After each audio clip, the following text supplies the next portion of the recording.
युग, त्रेता युग, द्वापर युग और कलयुग। इन चारों युगों की ओर देखा जाए तो धर्म का ह्रास क्रमशः होता है।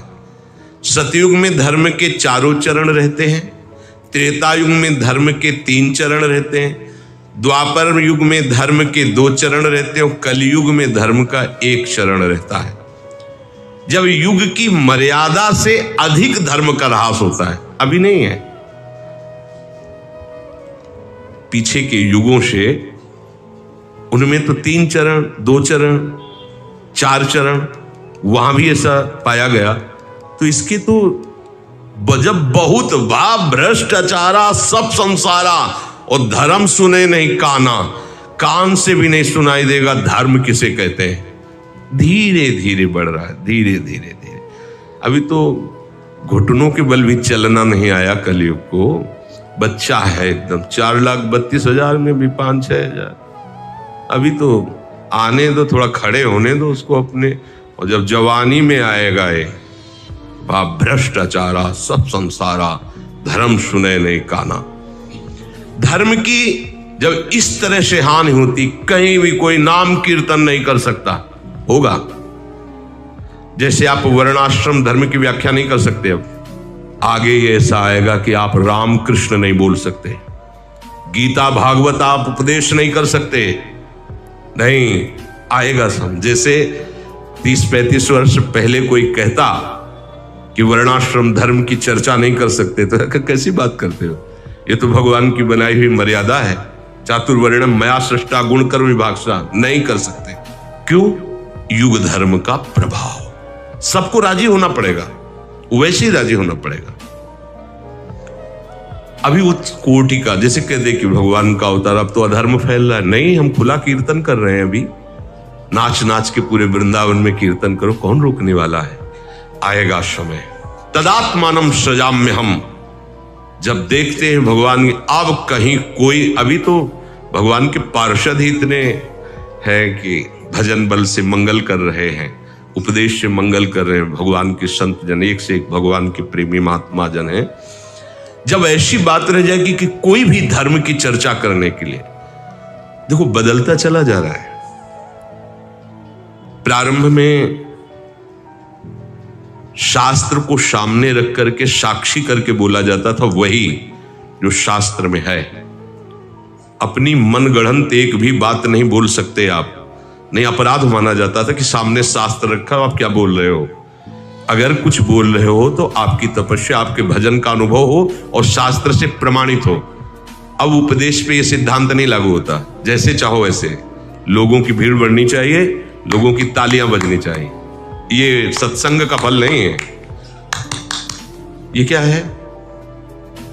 सत्संग का फल तो है कि सुनते ही तुम गंभीर हो जाओ, अंतर्मुख हो जाओ। ये तालियां बजाना कोई नेता का भाषण है, कोई कॉमेडी हो रही है, भाई वाह, ऐसे नहीं। सुना इसमें तो डूब गए और अपने आचरणों पर पूरा निरीक्षण परीक्षण करके शास्त्र प्रमाण के अनुसार चले। शास्त्र किसी के अनुकूल प्रतिकूल व्यवहार की चर्चा नहीं करता। शास्त्र धीरे से समतुलता में लाके भगवत स्वरूप में स्थित करने की बात करता है। हम वही बात करेंगे, वही पॉइंट लेंगे जिससे हमारी मनोकामना पूर्ण हो, हमारी बात बने। एकादश स्कंद की भागवत की कहां चर्चा होती है? उन सिद्धांतों की जो भागवत में नींव है भक्ति की, चर्चा है गुप्त होती चली जा रही। अपनी स्वयं रुचि नहीं रह गई कि शास्त्र स्वाध्याय करें, इतनी पकड़ बुद्धि में नहीं है, सुनने को वो बातें मिलती नहीं है, और जो अनुभवी महात्मा हैं वो धीरे धीरे उदासीन होते जा रहे हैं कि सब मनमानी आचरण कर रहे हैं, किसको उपदेश करें, क्या करें, इसलिए स्वयं भजन करके प्रभु में तन्मय हो जाओ। वो उदासीनता की तरफ बढ़ रहे। धीरे धीरे कलिकाल का प्रभाव बढ़ेगा, वो सूत्र बोले जाएंगे जिससे हमारी बात बने। भाई दान से ऐसा वैसा, क्योंकि हमारी बात उसी से बननी है भाई ऐसा। लेकिन उसका राग छोड़ करके प्रभु के अनुराग में वो सब धीरे धीरे भजन शैलियां, धीरे धीरे शास्त्र सिद्धांत गुप्त होते चले जाएंगे। देखो कलयुग ने उनकी बुद्धि में भी भ्रम पैदा कर दिया। एक महात्मा समीक ऋषि समाधि में है और ये जाके मरा हुआ सर्प ऐसे डाल दे। ये अभद्र व्यवहार, संतों के साथ ऐसा नहीं, अभद्र व्यवहार है। पर बुद्धि कलयुग जब ऐसे महापुरुष की बदल सकता है तो अपने लोग तो मच्छर हैं, उनके सामने क्या है। वो तो भगवान के निज जन है, भगवान के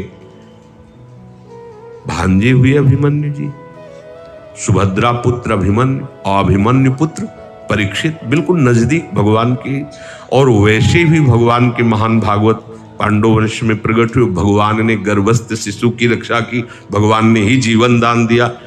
ऐसे महापुरुष की बुद्धि भी कलयुग बदल सकता है। तो अपने लोगों की हाँ एक उपाय है कि नहीं बदल पाएगा, हर समय राधा राधा राधा। फिर कलयुग की क्या, भगवान की भी ताकत नहीं, फिर किसी की ताकत नहीं, राधा राधा राधा, कोई बाधा नहीं, बिल्कुल मंगल। तो डरते रहो। जैसे हमें पता हो कि इस गली से जाएंगे तो लुटेरे मिलेंगे, मार डालेंगे, छीन लेंगे। अच्छा ये बोलोगे तो वो नहीं मारेंगे, तो फिर आप वही बोलते चले जाओगे। संसार बहुत बड़े लुटेरों से भरा हुआ, काम क्रोध लोभ मोह मद मत्सर पग पग पर।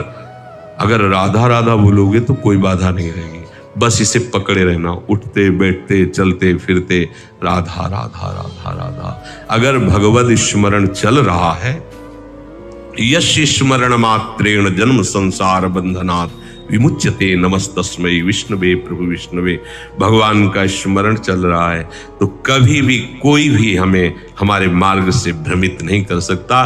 स्मरण छूटा हानि हो गई, इसलिए नाम जप करते रहो। ऐसे लोगों के पास बैठो मत जो आपका भजन छुड़वा दें, प्रपंच की बातें करें, निंदा स्तुति करें। यहाँ न कोई निंदा का पात्र है, न कोई स्तुति का पात्र है। बात समझ लीजिए, यहाँ एक भगवान का ही खेल चल रहा है। कहीं त्रिगुणात्मिका माया के द्वारा ग्रसित बुद्धि से सब खेल हो रहे हैं, तो कहीं त्रिगुणातीत भाव में। अब अपने काहे को किसी की निंदा स्तुति करे। अरे भगवान का बगीचा है, कहीं बम्बूल का पेड़, कहीं आम का पेड़ है, तुम्हें जिसके नीचे बैठना छाया में बैठ जाओ, निंदा स्तुति काहे कर रहे हो। वो तो भगवान का ही तो बगीचा है संसार। तीनों गुण सतोगुण रजोगुण तमोगुण, कहीं तमोगुणी लीला हो रही, कहीं रजोगुणी कहीं सतोगुणी। ना किसी की प्रशंसा करनी, ना किसी की निंदा करनी। ना यहाँ कोई बुरा है, ना यहाँ कोई भला है, ना यहाँ कुछ सत है, ना यहाँ कुछ असत है। सच्ची बात समझो, एकमात्र वासुदेव, एकमात्र प्रभु है। ये सत्य अपने लक्ष्य में रखो। किसी की निंदा स्तुति न सुनो, न करो, ये बड़ी हानि की बात है। तात सुनो माया कृत गुण और दोष अनेक, गुणया उभय न देखी देखी सो। निरंतर नाम काम बना लो, निकल चलो इस संसार की ज्वाला से। बस राधा राधा राधा राधा।